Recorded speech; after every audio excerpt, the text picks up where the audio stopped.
오늘은 요셉 스토리 세 번째 시간, 창세기 39장의 요셉의 스토리, 특별히 오늘은 요셉이 보디발 장군의 집에 거할 때 그의 아내로부터 유혹을 받는 장면이 나옵니다.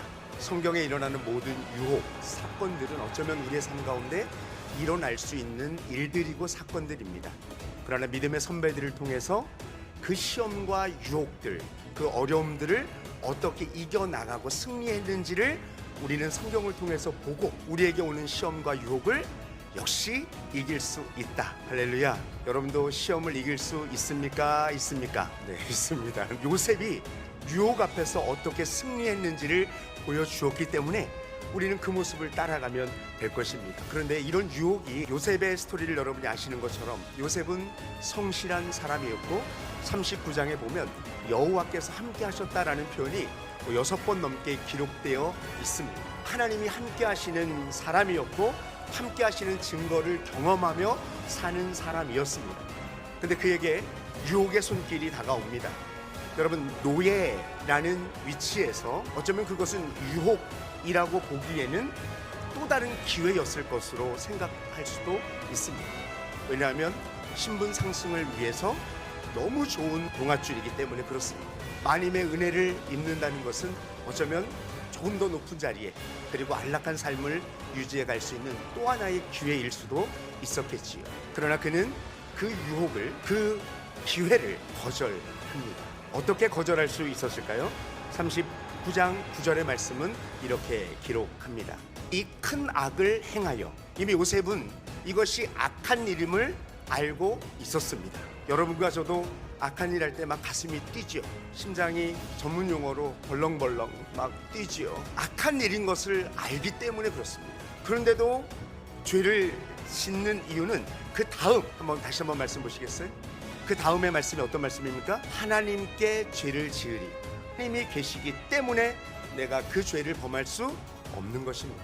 여러분, 기회라고 여겨지는 일들이 있지 않습니까? 사람들이 다 인정하는, 누구나 다 그렇게 해. 너가 그렇게 해도 누구도 손가락질할 일이 없어 라고 말하는 그런 기회가 여러분에게 오지 않습니까? 그럴 때 여러분, 죄악인 것을 알지만 사람들이 모두 인정해도 마지막에 누가 계십니까? 하나님이 계시기 때문에 하나님 앞에 범죄할 수 없는 사람들이 바로 저와 여러분인 줄로 믿습니다. 할렐루야. 아멘, 아멘. 여러분, 그래서 우리 안에 계신 이가 세상에 있는 자보다 크시다 라고 말씀하시며 이런 유혹 앞에서도 당당하게 승리할 수 있다고 선언하시는 것입니다. 할렐루야. 우리 여러분, 죄악인 줄 알아요. 예, 죄질 수 있어요. 그런데 그 뒤에 하나님이 계시다는 걸 알면 가던 길을 멈출 수밖에 없는 것이죠. 제가 성령 충만을 이야기할 때 왜 사람들이 죄를 지을까 이야기할 때 제가 자주 여러분 설교할 때 말씀드렸는데요. 죄를 지으려고 갈 때 하나님의 말씀이 여러분의 머리를 안 때려. 하나님의 말씀이 생각이 안 나니까 죄를 짓는 거예요. 하나님의 말씀이 생각나고 하나님이 계시다는 것을 알면 걸음을 멈출 수밖에 없는 것입니다. 그러니 요셉이 여러분 이런 유혹 앞에서 죄를 멈추고 달아났던 이것이 어쩌면 위대한 일이 아니라 그리스도인이라면 마땅한 일이다. 할렐루야. 여러분, 그렇습니다. 그럼 제가 여러분에게 몇 그림을 좀 보여드리겠습니다. 잠 깨우는 왕눈입니다. 차의 뒤에 보면 이런 눈이 이렇게 붙어있고, 또 다른 차에도 예쁘네, 또 다른 차, 네, 이렇게 차에 눈이 하여튼 붙어있어요. 근데 이것이 어떤 효과가 있냐 하면 뒤에 가는 차가 그 눈을 보고 깜짝 놀란답니다. 그래서 졸음운전을 하지 않는다요. 그리고 밤에는 멀리서 불빛이 비치면 반사돼서 눈이 번쩍하면서 졸음운전에 굉장히 예방이 된다고 하고 있습니다. 그래서 차 뒤에 이것을 붙이는 것을 보게 되죠. 여러분, 이런 눈알 하나 있는데도 긴장하는 거예요. 가짜 눈이 보고 있는데도 두려운 거예요. 깜짝깜짝 잠을 깨는 거죠. 더 놀라운 그림을 좀 보여드리도록 하겠습니다. 어떤 고등학교 그분이 창밖에 선생님이 뭐하고 계셔요? 보고 계시는 거예요. 더 놀라운 그분을 하나 보여드리겠습니다. 같이 한번 읽겠습니다. 시작. 여러분, 이런 그분 앞에서 애들이 두려워 떨고 있는 것이죠. 여러분, 이런 그분 앞에서 애들이 아주 긴장하고 구구를 하는 거야. 더 재미있는 그림을 하나 좀 보여드리겠는데요. 여러분, 소 엉덩이에 어떤 그림이 있습니까? 눈 그림이 있습니다. 이렇게 소 엉덩이에 눈을 그려놓는 실험을 했습니다. 왜냐하면 맹수들이 잡아먹으려 하는 그 동물과 눈이 마주치는 순간 움찔 놀라서 도망가는 일들이 있답니다. 알고 계시죠?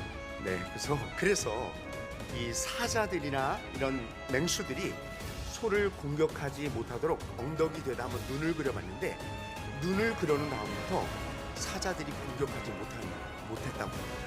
그래서 이 소들의 생존율이 굉장히 높았다는 결과가, 엉덩이에 그려진 가짜 눈이 보고 있어도 맹수가 두려워서 아빠와 아들이 참외 소리를 하러 갑니다. 이게 말이 됩니까? 얼마나 배고프면 그렇게 갔겠어, 예화니까. 근데 아빠가 아들한테 야, 너 여기서 가만히 보고 있다가 누가 보거나 오는 것 같으면 누가 본다! 이렇게 소리를 지르라고 얘기했다고. 그래서 아빠가 원래 참외를 잡으려고 하면 아빠 봐요! 그래서 아빠가 숨어 있다가 다시 또 참외를 따려고 하면 시작! 아빠 봐요! 한 번 더 해야 나올 것 같아요. 또 아빠가 참외를 따려고 하니까 그러는 거예요. 아빠가 아무도 없는데 누가 본다고 얘기하니까 이 녀석아 누가 본다고 그래? 그랬더니 뭐예요? 어머 내가 그 아이가 이렇게 얘기했다고. 아빠 하나님이 보고 계세요. 저는 전도사 초기에 이 설교 요야를 사용했는데요. 어린아이의 이 고백이 저는 여러분과 저의 고백이 되어야 하는 줄로 믿습니다. 그럼 하나님이 보고 계십니다. 그것을 우리는 코람데오라는 말로 합니다. 한번 따라하겠습니다. 코람데오. 하나님 앞에서 여러분 그냥 차 뒤에 그려놓은 눈알이 보고 있어도, 짐승 엉덩이에 그려놓은 눈 때문이라도 긴장하고 두려워하는, 시퍼렇게 살아계신 하나님이 여러분과 나를 주목하시고 여러분 감시하는 게 아니라 우리를 주목하여 보고 계신데, 어떻게 유혹 앞에서 우리 안에 세상보다 크신 이를 가지고 있으면서 어떻게 하나님 앞에서 우리가 죄를 지으며 생각할 수 있어요? 그것은 내 안에 계신 이가 세상에 있는 자보다 크시다는 이 말씀을 증명하며 살아가지 못하는 우리의 모습일 것입니다. 여러분 하나님이 보고 계십니다. 그러기에 우리는 여러분 유혹이 있을 수 있지요. 어려움이 있을 수 있지요. 죄악의 순간에 내몰릴 수 있습니다. 그러나 우리는 신전의식, 하나님 앞에서의 마음, 하나님이 보고 계신다는 마음으로 하나님 앞에서 정직해야 하며 하나님의 기쁨 되는 여러분과 제가 될 수 있기를 축복합니다. 한번 따라하겠습니다. 너희 안에 계신 이가 세상에 있는 자보다 크심이라. 할렐루야.